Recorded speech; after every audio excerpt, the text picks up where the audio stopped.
Think and Grow Rich by Napoleon Hill. Read by Charles Smith. Think and Grow Rich by Napoleon Hill. Chapter 1. The Man Who Thought His Way into Partnership with Thomas Alva Edison.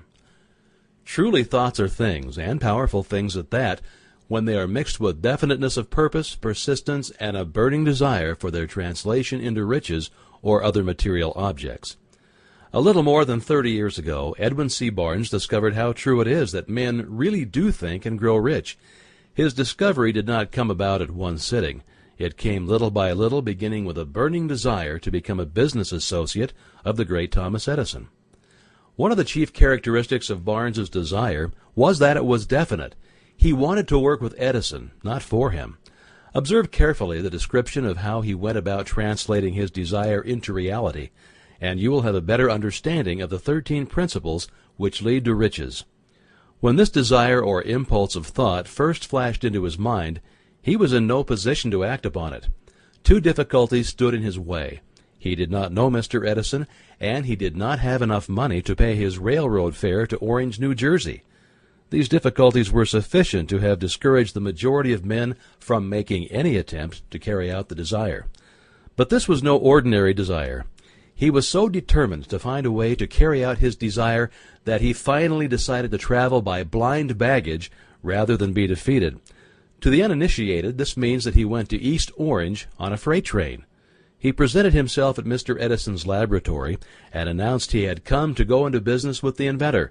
In speaking of the first meeting between Barnes and Edison years later, Mr. Edison said, "He stood there before me, looking like an ordinary tramp, but there was something in the expression of his face which conveyed the impression that he was determined to get what he had come after. I had learned from years of experience with men that when a man really desires a thing so deeply that he is willing to stake his entire future on a single turn of the wheel in order to get it, he is sure to win. I gave him the opportunity he asked for because I saw he had made up his mind to stand by until he succeeded. Subsequent events proved that no mistake was made." Just what young Barnes said to Mr. Edison on that occasion was far less important than that which he thought. Edison himself said so. It could not have been the young man's appearance which got him his start in the Edison office, for that was definitely against him. It was what he thought that counted. If the significance of this statement could be conveyed to every person who reads it, there would be no need for the remainder of this book. Barnes did not get his partnership with Edison on his first interview.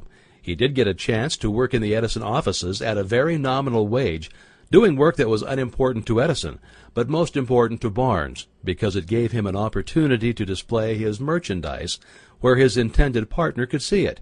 Months went by. Apparently nothing happened to bring the coveted goal which Barnes had set up in his mind as his definite major purpose. But something important was happening in Barnes' mind. He was constantly intensifying his desire to become the business associate of Edison.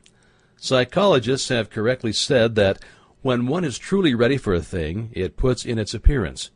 Barnes was ready for a business association with Edison. Moreover, he was determined to remain ready until he got that which he was seeking. He did not say to himself, "Ah, well, what's the use? I guess I'll change my mind and try for a salesman's job." But he did say, "I came here to go into business with Edison, and I will accomplish this end if it takes the remainder of my life." He meant it. What a different story men would have to tell if only they would adopt a definite purpose and stand by that purpose until it had time to become an all-consuming obsession. Well, maybe young Barnes did not know it at the time, but his bulldog determination, his persistence in standing back of a single desire, was destined to mow down all opposition and bring him the opportunity he was seeking. When the opportunity came, it appeared in a different form and from a different direction than Barnes had expected. That is one of the tricks of opportunity. It has a sly habit of slipping in by the back door, and often it comes disguised in the form of misfortune or temporary defeat. Perhaps this is why so many fail to recognize opportunity. Mr. Edison had just perfected a new office device known at that time as the Edison dictating machine, now the Ediphone.